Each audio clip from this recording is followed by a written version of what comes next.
Hello बच्चों, good morning to class 9th students. Look at here.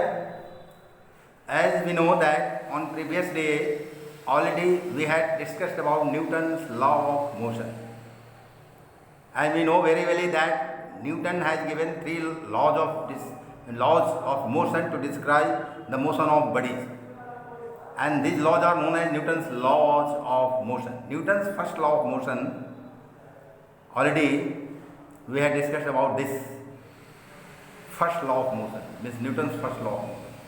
इसके बारे में हम लोग डिस्कस कर चुके हैं और मैं समझता हूँ कि आप लोग याद कर चुके होंगे. इसको याद करना है. जब स्कूल खुलेगी मैं पूछूंगा, आप लोगों से जवाब लूँगा और आप लोगों को जवाब देना होगा. आगे हमको समझना है further Newton's first law of motion से हमें क्या क्या मिलता है.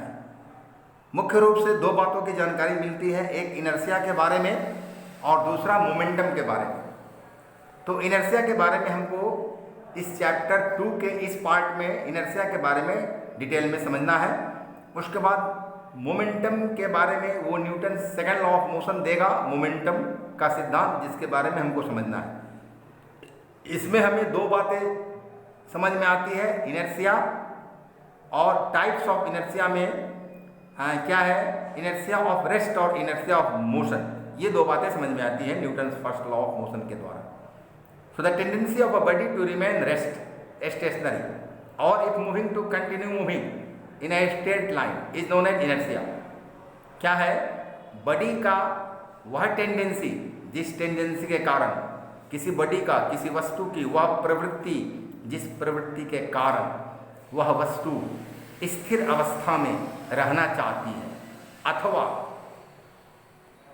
लगातार स्ट्रेट लाइन पर यूनिफॉर्म मोशन में, है ना, मूविंग अवस्था में, चलती हुई अवस्था में रहना चाहती है, उसे हम क्या कहते हैं, उस टेंडेंसी को क्या कहते हैं, वस्तु के उस प्रवृत्ति को क्या कहते हैं, इनर्शिया कहते हैं, अर्थात जड़त्व कहते हैं. हिंदी में जड़त्व कहते हैं. So Newton's first law recognizes that everybody has some inertia.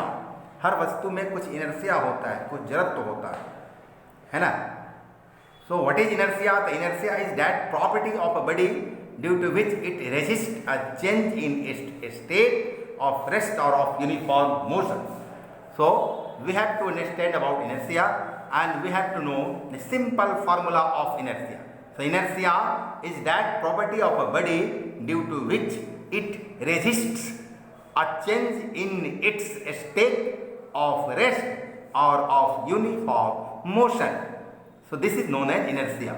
क्या है कि एक प्रॉपर्टी है हर बॉडी का, हर वस्तु का एक गुण है, प्रॉपर्टी है, जिस गुण के कारण, जिस प्रॉपर्टी के कारण, है ना, वह वस्तु जो है वह अपने अवस्था में परिवर्तन होने का विरोध करती है ना, रेस्ट हो या यूनिफॉर्म मोशन में हो, है ना. अगर स्टेट रेस्ट में है, रेस्ट स्टेट में है तो रेस्ट स्टेट में ही रहना चाहेगी, यूनिफॉर्म मोशन में है तो यूनिफॉर्म मोशन में ही रहना चाहती है. तो इस गुण को इनर्शिया ये कहते हैं. और इस बात को समझना है हमको क्या कि इनर्शिया क्या है. तो पहले ये जानना है कि द टेंडेंसी, हमको समझना है इसका ये समझ कंसेप्ट लेना है. The tendency of a body, the tendency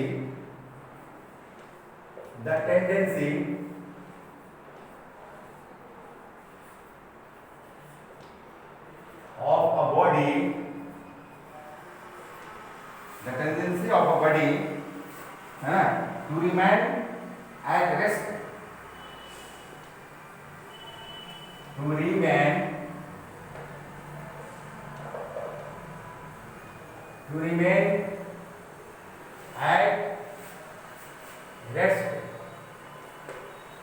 at rest, है ना, और if moving or if moving to continue moving in a straight line, to continue moving in a straight line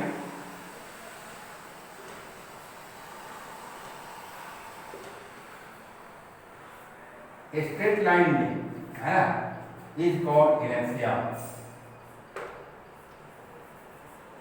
is called inertia, उसे ही inertia कहा जाता है। यह बात हमारे समझ में आ गई भाई, ठीक है, उसे इनर्शिया कहते हैं।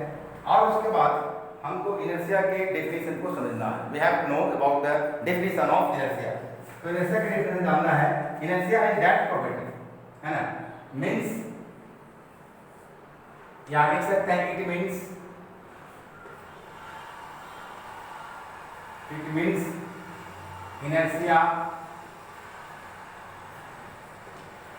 inertia is that property, वह प्रॉपर्टी है inertia किसका, of a body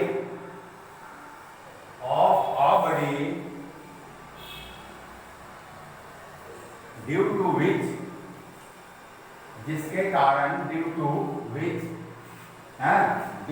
which it remains, है ना, it resists a change, it resists a change, in its state of rest, in its state of rest, है ना, state of rest or of uniform motion, or of uniform motion। तो इस तरह से inertia की परिभाषा हो गई है। अब क्या है कि देखेंगे कि the tendency of a body to remain at rest और if moving, to continue moving in a straight line is called inertia। समझे, समझा? तो यह बात हुई, और क्या कॉमा लगाना है ना। तो फिर इससे हमें क्या समझ में आया कि inertia, it means inertia is that property of a body, है ना, ड्यू टू विच, डी होगा, due to which it resists a change in its state of rest or of uniform motion, है ना।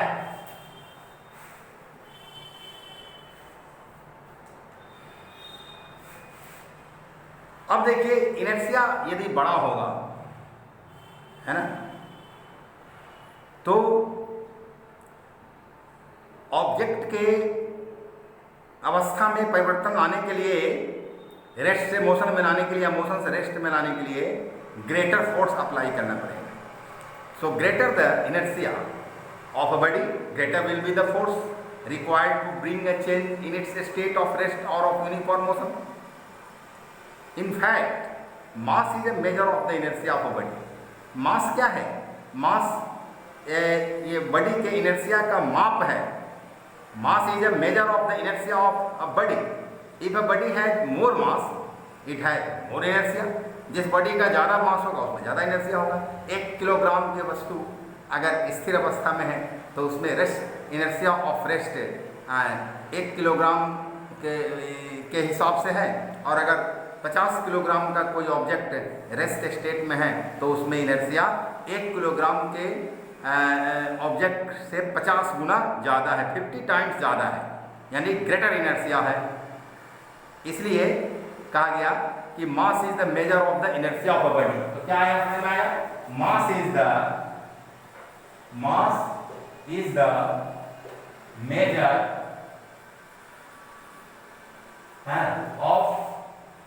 Major of the inertia of a body, of the inertia of a body. मतलब कम मास का object है तो inertia कम होगा, अधिक मास का object है तो इनर्शिया अधिक होगा, है ना। So if a body has more mass, it has more inertia, that is heavier object have more inertia than lighter object. Heavier object में ज़्यादा इनर्शिया होगा लाइटर ऑब्जेक्ट के वनस्पत। फॉर एग्जाम्पल ए स्टोन है greater inertia than a football. एक stone में एक football से ज़्यादा इनर्शिया होता है ना। If we kick a stone it will not move because of its high inertia. Stone को अगर किक करेंगे तो मूव नहीं करता है क्योंकि इनर्शिया इसमें बहुत हाई होता है। But if we kick a football it will move a long way, move and cover a long distance, लंबी दूरी को तय कर लेता है ना, क्योंकि उसमें इनर्शिया कम है। Therefore a stone resist change in its state better than a football does। जितना फुटबॉल रेजिस्ट करता है, जितना फुटबॉल रेजिस्ट करता है स्टेट चेंज न होने के लिए, जितना रेजिस्ट करता है स्टेट नहीं, उससे अच्छा तरीका से एक स्टोन जो है सो रेजिस्ट करता है। So a stone has more inertia than a football. Similarly a cricket ball has more inertia than a rubber ball. Cricket ball है और रबर बॉल है, तो क्रिकेट बॉल में वेट ज़्यादा होता है, उसका मास ज़्यादा होता है इसलिए ज़्यादा इनर्शिया उसमें होता है। रबर बॉल का वेट कम होता है यानी मास कम होता है इसलिए कम इनर्शिया होता है। जबकि साइज दोनों का सेम है फिर भी मास से इनर्शिया फ़र्क पड़ता है। ज़्यादा मास है ज़्यादा इनर्शिया होगा, कम मास है कम इनर्शिया होगा। क्रिकेट बॉल है more inertia because it has more mass and it is quite heavy. On the other hand, a rubber ball has less inertia because it has less mass.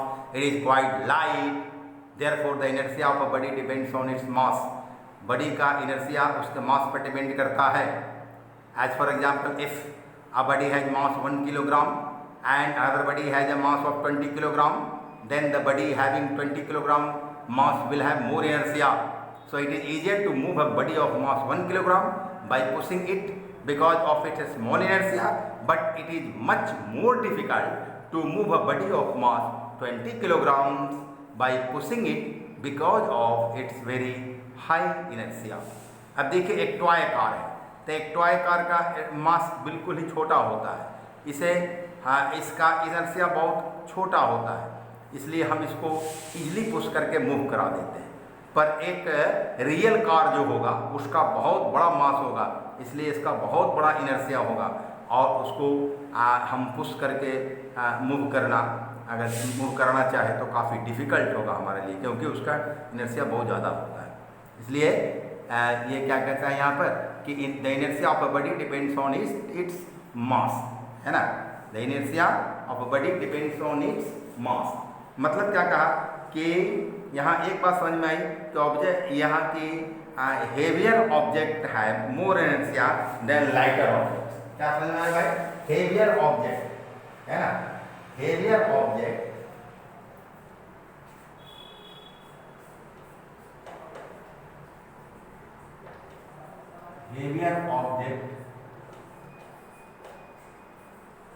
has more inertia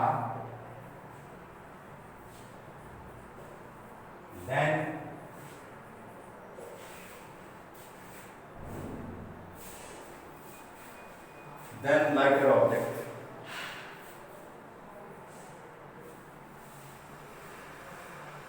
lighter यह बात समझ में आई हमको, ठीक है। ये सब आप लोगों का नोट्स है, ये नोट्स है। दूसरी एक बात यह है यहाँ समझने की कि the inertia of a body depends on its mass. The inertia